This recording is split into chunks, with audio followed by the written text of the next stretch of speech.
가기사는 증시 각도기. 안녕하세요. 전부터 증시나 심판 안지원입니다. 네, 끝난 줄 알면 끝난 게 아니네요. 미국이 밑으로 공간이 좀 남아있으니까 한국도 여지없이 당하는데 되게 안타깝습니다. 네, 미국이 금요일 날 나스닥이 한 4% 정도 하락했나요? 3.8% 정도? 네. 월요일에 추가로 한 1% 떨어지면서 오늘 시장 하락은 참 불가피했는데 참 코스피보다도 코스닥이 굉장히 많이 하락했습니다. 맞습니다. 한 9대 1보다 더 떨어졌죠. 하락 종목이 9가 넘는 것 같아요. 9가 네, 상승 종목 10배 이상이야. 네, 그럴 수밖에 없는 게 4% 이상 지수가 빠졌고 또 네. 종가가 거의 저점이었거든요. 네. 갈수록 이제 떨어져가지고 뭐 헤어날 수가 없었던 상황이었던 것 같습니다. 코스닥은 지금 올해 들어서만 35% 가량 지금 지수가 빠졌습니다. 네. 네, 어마무시한 하락이에요. 이 정도면. 네.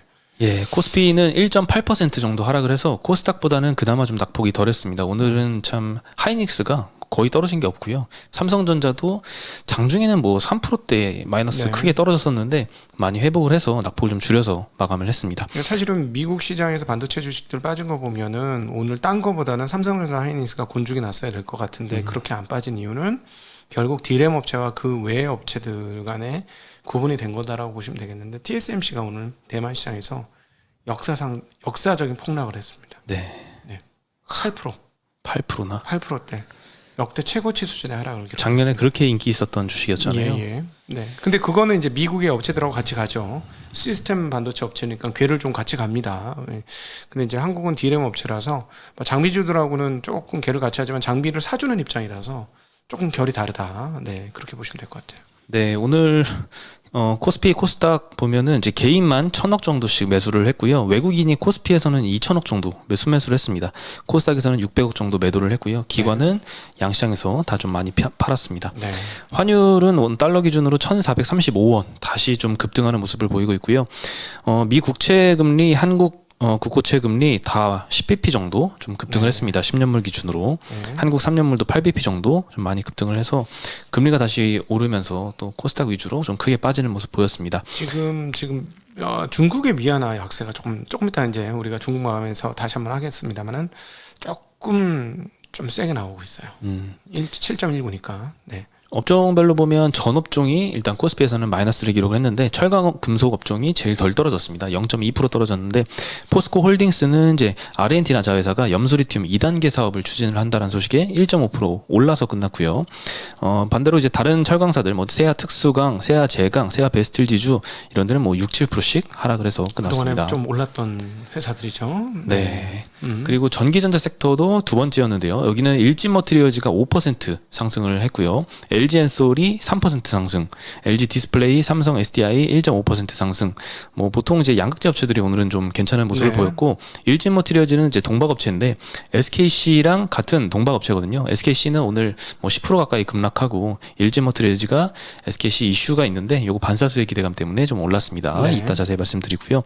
삼성전자는 오늘 1.4% 정도 하락을 했고 하이닉스도 1% 정도 하락해서 그나마 좀 양호하게 끝났습니다. 네. 비금속 광물 섹터가 세 번째였는데요. 포스코 케미칼이 1% 오른 영향이 좀 크게 작용을 했고요. 다만 시멘트주들은 뭐 5% 이상씩 많이 떨어졌습니다. 제일 많이 하락한 업종은 건설 섹터인데요. 네. 5% 이상 하락을 했는데 현대건설이 6.2%나 하락을 했습니다. GS건설도 4.8%, 대우건설, DLENC 3.6%씩 떨어졌는데요. 건설 1, 2, 3, 4가 다 작살이 났어요. 그러게요. 이미 많이 떨어졌던 회사들인데 더 추가로 떨어질 놈이 있네요. 야, 이게 가능하네요. 워낙 그 내후년도 전망이 워낙 나빠지니까. 네. 네, 그리고 섬유유복 섹터도 5% 가까이 떨어졌는데 FNF가 6.5% 하락을 했습니다. 아무래도 오늘 중국 소비주가 뭐 화장품과 더불어서 다 같이 좀 많이 급락을 했거든요. 소비 회복이 참 더디게 움직이는 것 같고요. 기계 섹터도 4.7% 떨어졌는데요. 원전 관련주들 뭐 예외가 아니었죠. 오늘도 두산에너빌리티, 한신기계가 6, 7%대씩 하락해서 마감을 했고요. 뭐 조선주와 조선기자재주들도 오늘은 좀 많이 떨어졌습니다. 운수장비 섹터에 일부 조선주들이 좀 포함이 되어 있는데 한국조선해양, 현대미포, 현대중공업, 대우조선해양 다 4, 5%씩 떨어졌고요. 그리고 현대차, 기아가 4%, 5%대씩 네. 하락을 했습니다. 오늘 미국에서 GM에 대해서 목표가가 반토막이 났죠. 네, 그거 이슈도 조금 이따 자세히 말씀드리겠는데 저희가 예전부터 계속 자동차 업종은 내년도에는 조금 수요 위축 우려에 이 자동차 업종이 빠질 수가 없지 않을까? 핸드폰도 비싸서 못 사는데 그 비싼 자동차를 수요 이 둔화되는 국면에서 예외가 아닐 것 같다라고 말씀드렸는데 이게 이야기가 이제 좀 외국계에서 나오기 시작하면서 외국계 매도가 좀 본격화되는 것 같습니다. 예. 네, 그리고 오늘 이번 주는 좀 중요한 일정이 있죠. 일단 금통위가 내일이더라고요. 땡겨졌죠. 네. 원래부터 저 땡겨졌어요. 예전에 봤을 때는 목요일 약간 요쯤이었던 네, 것 같은데 목요일이에요, 하루 목요일. 땡겨져서 진행이 됐습니다. FOMC 의사록도 같은 날 공개가 될 예정이고요. 그리고 13일에는 미국 9월 CPI가 발표가 될 예정인데 이게 참 변수 아닐까요? 그러니까 아침에도 말씀드렸습니다만 컨센이 많이 위로 올라갔습니다. 그래서 이건 정말 다양한 뉴스예요. 그러니까 지난달에 우리가 작살 났던 거 CPI 발표가 마이너스 전월 대비 0.1% 0.2% 이렇게 예상했다가 안 떨어졌잖아요. 네. 그러니까 아주 재앙적인 상황이 됐는데 이번에는 좀 올라갈 거라고 예상을 하니까 보합 정도만 해주면 그냥 넘어갈 것 같아요. 물론 그만큼 올라가면 악재고 올라가면 당연히 악재고 보합 정도 하면 그냥 넘어갈 거고 만약에 떨어지면 뭐 최근의 하락폭의 일부는 만회할 수도 있지 않을까라고 전망하는 게 크게 틀리지 않을 것 같습니다. 네. 최근에 하락의 가장 본질적인 이유와 가까운 지표가 이 CPI라서 네. 향방을 많이 가를 것 같습니다. 네, 그리고 자동차 섹터 이야기를 먼저 하면요. 일단 UBS에서 리포트가 나왔죠. 지금 자동차 시장은 공급 부족에서 공급 과잉으로 패러다임 전환 중이다. 앞으로 3에서 6개월간 경험해보지 못한 공급 과잉이 예상된다. 참 자동차 업종에서 듣기 힘든 단어잖아요. 공급 과잉은. 야, 근데 우리 2주인가 3주 전에 갔을 때도 아직 1년 기다려야 된다 그랬어요. 네, 반도체 6개월, 부족한데 6개월도. 이제 슬슬 이런 얘기가 많이 나오는 거죠. 네. 반도체는 당분간은- 부족하지 않다 그랬어요. 그때도 가보니까 현장에서는. 네. 당분간은 이제 뭐 부품도 부족하고 일부 네. 부족해서 뭐 딜레이가 많이 되는데 많이 기다려야 되는데 이게 또 금방 이렇게 또 전환이 될 것 같습니다. 네. 그래서 투자 의견을 여러 자동차 업체 뭐 GM을 포함해서 중립으로 내렸고요. 포드는 오히려 매도로 하향을 시켰습니다. 네, 그리고 당연히 이제 마진이 떨어지겠죠. 공급 과잉에 따른 마진 하락을 전망을 했는데 포드 같은 경우에는 EPS 전망치를 무려 61%나 하향을 시켰더라고요. 어제 미국 시장에서 포드가 7%나 하락을 했고 GM도 4% 정도 하락을 했습니다. 오늘 현대차, 기아도 4, 5%대씩 하락을 한 게 요 수요 위축 영향을 좀 많이 받는 것 같습니다. 그래도 그 저점보다는 약간 땡긴 거죠. 그나마 상대적으로 조금 나은 것 같긴 해요. 지금 그 현대기아는 상대적으로 나은 것 같습니다. 그게 맞는 것 같아요. 네. 그럼에도 불구하고 이제 전반적으로 내구재 비싼 내구재에 대한 소비 심리가 유지될 것이냐가 좀 의문이다라는 거고 이렇게 어려울 때 좀 치고 나가면 참 좋을 것 같다. 미국 시장 같은 그쵸. 데서 그러기를 바라고 있습니다. 지금까지는 자동차 업체의 주가는 공급의 영향을 많이 받았잖아요. 얼마나 이 반도체 부족 구간에서 잘 대응을 했느냐, 얼마나 이제 많이 찍어낼 수 있었느냐인데, 왜냐하면 수요는 누구나 다 풍족하게 있었으니까 이제 앞으로는 수요가 잘 받쳐주느냐가 여부가 가장 핵심이 되지 않을까 싶습니다. 그래도 한국 자동차 기업은 그나마 지금 모르겠습니다. 저희 보러 접근하라는 거 빼고 그냥 순수하게 자동차 개념으로만 보면 이런 것도 있지 않습니까? 과거에 비해서 현장에서 보이는 일본 차 비중이 좀 줄지 않았어요? 일본 차 비중이요. 우리나라 같은 데서도 일본 시장하면 일본 차밖에 없잖아요. 그만큼 일본은 강력한 경쟁력을 가진 나라고 한국 시장도 점유율을 상당히 많이 해서 한때 그 도요타가 수입차 렉서스 도요타가 1등 하면서 네, 계속 휙 그랬죠. 감았었잖아요. 네. 그런데 갑자기 언제부턴가 다시 한국 시장, 한국 자동차들이 약진하면서 그 비율이 조금 눈에 덜 띄는 것 같다는 느낌? 굉장히 많이 듭니다. 그래서 한국 차가 지금 잘하고는 있는 것 같아요. 잘하고 있죠. 예. 네. 그리고 이제 반도체 업체 이야기를 좀 해보면요. 삼성전자 예전부터 9월부터 그 영업이익 23년도 기준 전망치를 계속 말씀을 드렸고 이때까지 많이 내려오는 거를 확인을 시켜드렸는데 일단 얼마나 좀 많이 바뀌었는지를 한번 보면 좋을 것 같습니다. 네. 일단 이 자료를 보시면 9월 한 19일, 20일쯤이었던가요? 그때 보여드렸던 자료인데요. 그때 보면은 제일 높게 전망했던 데가 50조 원대 여러 군데 있죠. 세 군데 정도 있고 제일 낮게 전망했던 데도 30조 원대 후반입니다. 네. 네. 그리고 최근에는 이게 어떻게 바뀌었느냐? 일단 좀 많이 추가가 되긴 했지만 제일 많이 보는 제일 높게 전망하는 것도 상단이 좀 많이 내려왔습니다. 50조 원대 전망은 일단 사라졌고요. 20조 원대 전망이 두 군데 많이 생겼죠. 전에는 완전 없었는데 그리고 40조 원대 전망보다 30조 원대 전망이 많이 낮아졌습니다. 전체적으로 전망이 좀 많이 다운된 모습을 보이고 있는데 뭐 오늘 추가된 자료도 있는데 오늘까지 해서 전망이 사실 많이 내려왔습니다. 네. 네. 그래서 참 이 정도면 많이 내려왔구나라는 생각이 들 정도로 많이 내려왔고, 다만 이 하단이 점점 계속 내려가는 모습을 보니까 조금 더 걸리긴 하겠다라는 생각도 좀 들긴 합니다. 저 컨센이 떨어질 때가 거의 끝이겠죠. 그렇죠. 그렇게 생각해서 예. 계속 이제 컨센 하향되는 이 순간들을 계속 보여드리고 있는 거죠. 예, 그리고 지금 보시면은 아시겠습니다만은 되게 둔탁하잖아요.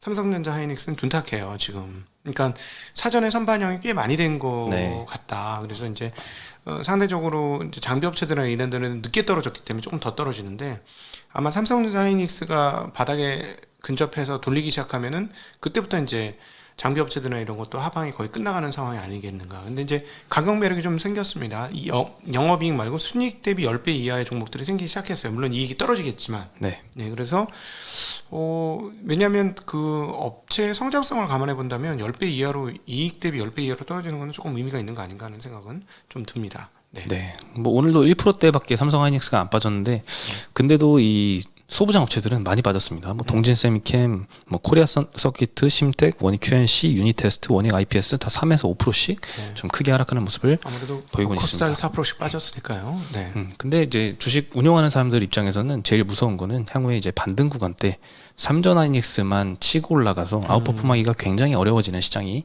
오는 것도 참 만약에 우려의 그렇게 요인이죠. 되면, 네네, 그렇게 되면 네, 힘들죠. 제일 힘들죠. 운용자들. 네. 이때까지 외국인들이 환율 영향 때문에 많이 빠졌다면 반등 구간에서 뭐 물가가 조금 둔화되는 모습이 뭐 CPI를 통해 확인되고, 그러면 원달러 환율 좀 안정을 찾을 거고, 그럼 외국인들 들어올 텐데, 수급이 외국인이 들어오면은 지수를 산다면 삼성 하이닉스가 제일 많이 올라갈 가능성이 좀 있잖아요. 네, 그 경우도 조금 우려가 되긴 합니다. 네. 그리고 워낙 반도체가 좀 많이 빠지기도 해서 저가 매수 매력도 다른 업종보다는 더 많이 커진 것도 같고요. 네. 네. 네, 그리고 반도체 업종 내에서 여러 이슈가 있었는데요. 오늘 단독 기사가 나온 것 중에 동진 세미캠이 TSMC의 웨이퍼 세정용 황산을 공급하다라는 이슈가 있었습니다. 네, 요 황산 제조 공장을 지어야 되는데 미국에 짓는다고 하고요. 지분은 동진 세미캠이 60%, 삼성물산 30%, 미쓰비시 등의 다른 기타 회사들이 10% 정도 가져간다고 하고요. 제조 방법이 역시나 일본인 것 같아요. 미쓰비시 기술을 좀 이용을 한다고 하고, 네. 미국에서 인수하는 공장도 미쓰비시 관계사 공장을 인수해서 확장을 한다고 알려졌습니다. 네네. 네, 그리고 보도의 내용을 보면은 TSMC에 황산이 만약에 제대로 좀 공급이 된다, 그러면 삼성전자도 요거를 구매할 의사가 있다라고 표현을 했다는 식으로 이제 언급이 돼 있거든요. 그러겠죠. 네, 네. 참 동지세미캠은 기술력이 뛰어난 회사인 것 같습니다. 예전부터도 항상 아니 많이 올라온 거죠. 처음에부터 잘한 건 아니에요. 그렇죠. 근데 이제 IR을 안 하잖아. 워낙 비밀주의가 강하다 보니까. 네. 근데 항상 시장에서 과거부터 굉장히 높은 멀티플을 계속 적용을 좀 받았었거든요. 네. 안 하던 걸 하니까. 수입하던 거를 자기네가 이제 국산화 시키고 했으니까. 네. 아무래도. 근데 오늘 장에서는 이 보도가 나오고 마이너스 한 4, 5%대 주가에서 갑자기 플러스 한 4, 5%까지 급등을 했다가 도로 다시 제자리로 내려왔습니다. 갑자기 이 주식 보니까 옛날에 누군가 개인 저기가 들어왔다가 슈퍼개미가 들어왔었죠. 느꼈지만 그게 슈퍼개미가 아니고 그때 무슨 횡령개미죠. 횡령개미죠. 횡령개미였죠. 횡령개미 사건. 네. 그게 생각이 나네요. 예. 네, 그리고 또 반도체 이슈 중에 한중 반도체 펀드라고 이제 중국의 운용사가 추진하는 게 있는데, 이걸 중국 당국에서 허가를 내줬다는 소식이 로이터 보도에서 나왔습니다. 중국 화타이 파인브릿지 펀드 매니지먼트라는 곳인데요. 8월 9일에 이 펀드 허가를 해달라라고 당국에 요청을 했고, 그게 2달 만에 승인을 받은 겁니다. 미국 상무부가 계속 중국 반도체 수출 규제하고 있잖아요. 이런 와중에 중국 정부가 좀 허가를 했다는 게 좀 의미가 있는 것 같고요.